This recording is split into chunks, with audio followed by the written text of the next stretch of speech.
just start by talking about letting people get to know you a little bit. Where are you from, Jonathan?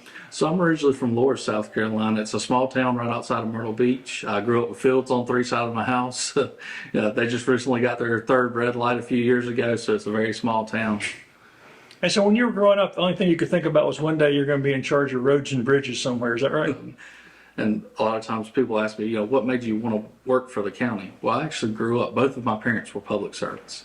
My dad worked in building codes for 28 years. He retired a few years ago. He was the deputy chief, I believe was his title, of building, or they call it code enforcement there. It's our building codes here.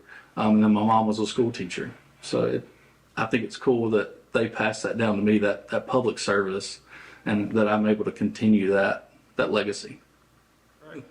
Actually, I started off wanting to be an engineer. I went to Clemson to be a material science engineer. I actually wanted to get into automotive engineering eventually. Got into the major, realized that I didn't enjoy spending 12 hours a day sitting behind a desk with my nose in a book, and decided I wanted to do something a little different. So I changed majors to agricultural mechanization and business, which is a really mouthful way of saying ag engineering. And there I was able to learn how to do welding, sheet metal work, woodworking. I learned about hydraulics, electrical systems, really a jack of all trades type major.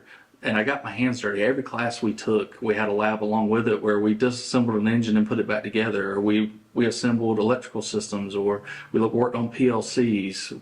A very broad look at all sorts of different systems and how to work on them. So you were curious from the time you were a kid. You've always been real curious about how things are done, how to work. Absolutely. I disassembled so many things, built little speaker systems, just did all sorts of little knick-knack stuff like most engineers probably do when they're kids. So you were the guy everybody called if they needed help with their speakers or getting something fixed and stuff? Absolutely, absolutely. I had cars I decked out when I was in high school, had speaker systems, body kits, all that kind of stuff. Yeah, your typical teenager. And then you went to Clemson, you just said. And what did you when you finished Clemson? So when I finished my undergrad, I actually went into graduate school for plant environmental science. It was, again, more of an ag engineering thing. Built a subsolar system that senses where the compaction is and when it needs to till, when it doesn't, to save fuel savings. And so all those things really prepared you for what you're doing here. Yeah, it did. So I worked for an asphalt company while I was in my undergrad, Panagakis Asphalt, local asphalt company, doing seal coating and striping. And then when I graduated Clemson, I got offered a job at Pickens Construction, which is now King's, doing project management, asphalt work, worked in the lab, just a variety of different things there, salesperson. So that really built my knowledge in asphalt because I was doing it every day. And so that made an easy transition into coming to roads and bridges as an engineering technician, where I was inspecting that type of work. And then my project management background came in when we felt that, Matt was previous roads and bridges manager, felt we needed that position. So it was an easy transition there. And then ultimately to the position I'm in now as roads and bridges manager. When you got here, were you aware of how many miles of county-owned road there were and bridges and the situation that you were facing when you got here? No, when I started at the county, I was amazed to find out we have 1,550 miles of roads. We've got 159 bridges. We've got 50-something of those that are load-limited bridges. That's all stuff that Matt has been working on for many years, and I plan to continue to work on to improve our roads, improve our bridges, and try to get rid of a lot of the weight limits if we can. And you've been working on, and before you taken over the new position here in charge of it, you've been working on a lot of special projects, new interchanges, you've been working on a lot of that kind of stuff, right? Absolutely. Yeah, anything from parks and rec to interchanges to new roads. Again, it goes back to my major at Clemson, being a jack of all trades, master of none, as they say. Just building on that, I've worked on all sorts of different things since I've been here. And what made you interested in wanting to continue here and then just taking over and really having the responsibility for all of it? I felt like I could continue to build on what Matt has started here. He really transformed our department over the last 4.5 years that I've been here. I've seen so many great changes that he's made, and I felt like I could continue that and continue building the department and get us even better than we are today. And what are our challenges now, Jonathan? What are the things we need to be focusing on? I would say my biggest challenge is my budget. We're very limited in what we can do. I know council hasn't raised millage or anything like that in many, many years, which I appreciate as a taxpayer. You know, I don't want my house taxes going up either. But our budget is very challenging. I have very limited resources. We're kind of stuck to just doing maintenance, and really we need to be doing some rehabilitation and repaving. And I'm hoping, you know, as you know, in November the transportation tax will be on the ballot. I'm hoping that will pass, and that will eliminate that need for the additional budget constraints. And speaking of maintenance, y'all are pretty fast when people report it, right? If people report it properly, the more properly they report, the faster y'all are responding, right? Absolutely, and if you know anybody's seeing this, if you don't have it, we have an app called the ACSC Gov app. You can find that in the Play Store, the Apple Store. Download it, have it on your phone. You can actually take a picture of the issue and pin it right where you're standing, so we know exactly where to go to respond, whether it's a pothole, tree limbs, whatever it may be.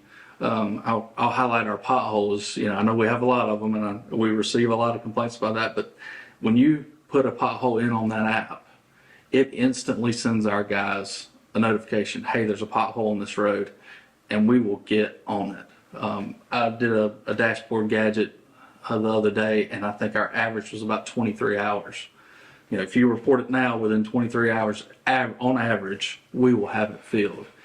That doesn't take it. You know, that takes into account our guys have 4-day weekends every other weekend. So there's long weekends where they won't get to it within 23 hours. But on average, their response time is phenomenal.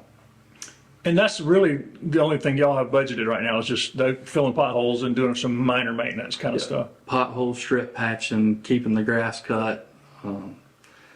It's, you know, re-ditching ditches, that kind of stuff. It's very minimal. It's maintenance, and we're very reactive rather than proactive because we don't have the funding and the people to be able to be proactive. When we can, we do, but we're not always able to. And those kind of quick fixes don't translate to bridges, do they? I mean, if you have a bridge problem, it's expensive and long term. It's incredibly expensive, and it takes, typically a bridge takes 3 years. If I have the funding up front, it takes 3 years. The first year, we're going to spend in engineering, right-of-way acquisition, all that stuff. The second year, we're going to be putting out contracts for pile driving, the materials, all of that stuff. And with the construction industry, you know, since COVID, things have been, you know, historically behind us. And prices are way higher than what we've ever seen. So getting the cores and the bridge deck and all that stuff ordered, and then year 3, you know, towards the end of year 2, year 3, then we're able to move into construction and rebuilding that bridge. One of the big things y'all have done in the county is the study, the Roads and Bridges study that was completed last fall or whatever. Yeah, I know you've studied that. What are the most significant things do you think it's found in there, and how will y'all be using that going forward? So RAS, Roadway Asphalt Services, came in. They scanned every mile of road we had. They'd already done Powdersville as a pilot project 2 years ago, I believe. And so what we're doing with that is they gave us a high network level look at the condition of all, when we get the condition of all our roads, but they also ran an analysis and gave us a network level. This is what we recommend you do. If you have X amount of dollars, this is what you should do.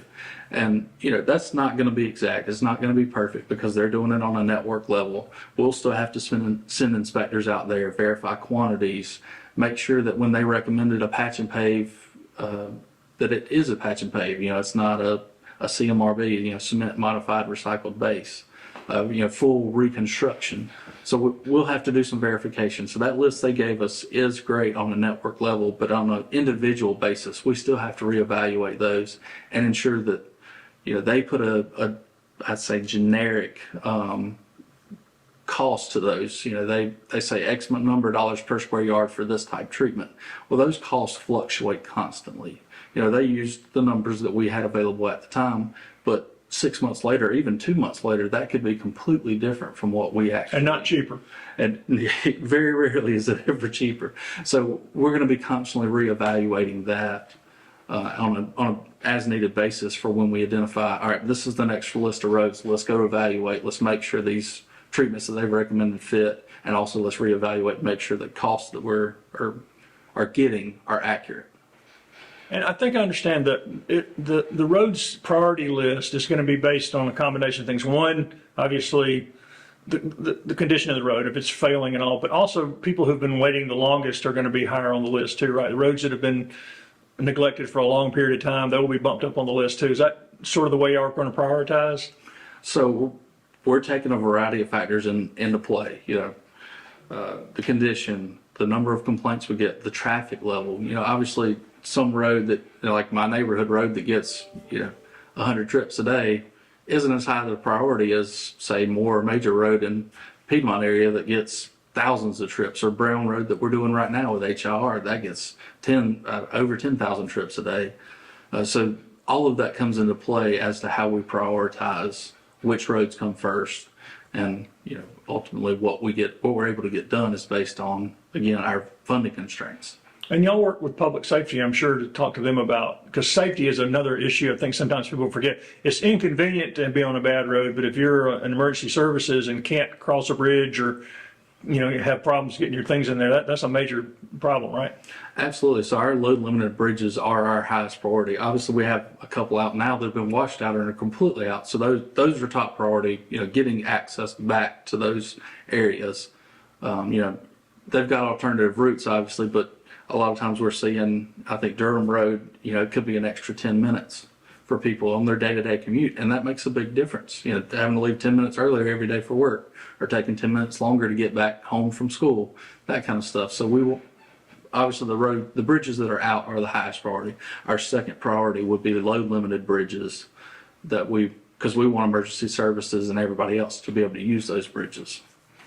You talked about the network level analysis. How close are y'all to having sort of the priority list for if the penny sales tax passes in November? How close are y'all to having that list so people can look and see if their road's on it and all that? So what we're going to do, Matt Hogan is running that effort, obviously, but we're working to get the year one list is what we're calling it. It's that if it passes and if the $15 million bond that's also on the will also be on the ballot passes. We're working on that list now. I've got a list narrowed down. I'm down to about 22 million. I've got to get that down to 15. And as soon as I have that, I plan to have that this week or next week. I'm going to sit down with Matt and we're going to evaluate and see if there's anything that needs to be changed, outside of what I recommend.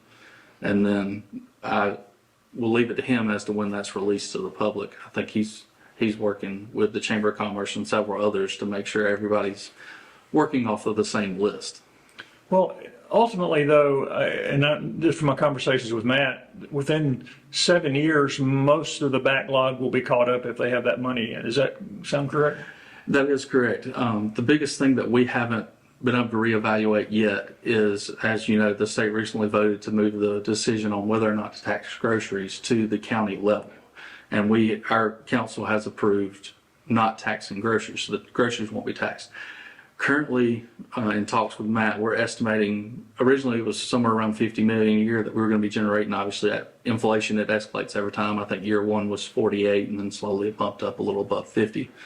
But what we're estimating now is somewhere around 35 million a year. So obviously that's, 15 million is a big cut. That's a lot of roads that will end up being pushed back.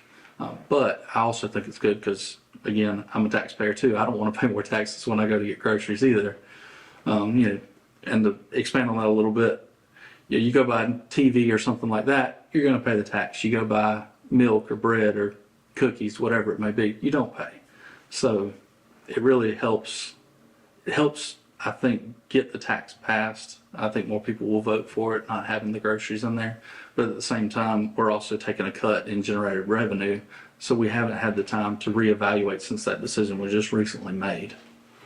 Have y'all done any kind of numbers crunching on the savings for people, for their cars, not to have to replace tires or alignments or those kind of things? Because that seems to be, when you start looking at that, people, I'm going to be paying this much a year in new tax, but I'm not going to be having to buy new tires all the time.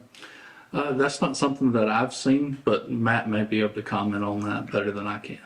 Looking ahead, what other visions do you have for this department? And I know, is it hard to keep good people here? Because I know this must be a competitive business. Yeah, and that's a tough question, Greg. I'll be honest. It is. It's very hard to keep people. We try to be competitive with our pay, but government can never be competitive with private industry. The thing we offer that most private industry doesn't is the benefits. I mean, the benefits the county offers is phenomenal. I recently had a son, and I can tell you that our insurance is phenomenal. Whereas private insurance before I came here, there's no telling what I would have had to pay to have my two children. So that's the benefit that we offer that helps make up that gap. And some people understand that and some people don't. So the people that understand that are the ones that typically we get and that we try to keep. You mentioned the app. Where else can people find out about what Roads and Bridges does for Anderson County? Absolutely. We've got a website set, our county website. We highlight some projects on there from time to time. You can also call our main line at 864-260-4190, and we'll be happy to update you on any questions you may have. You can call in and request there as well.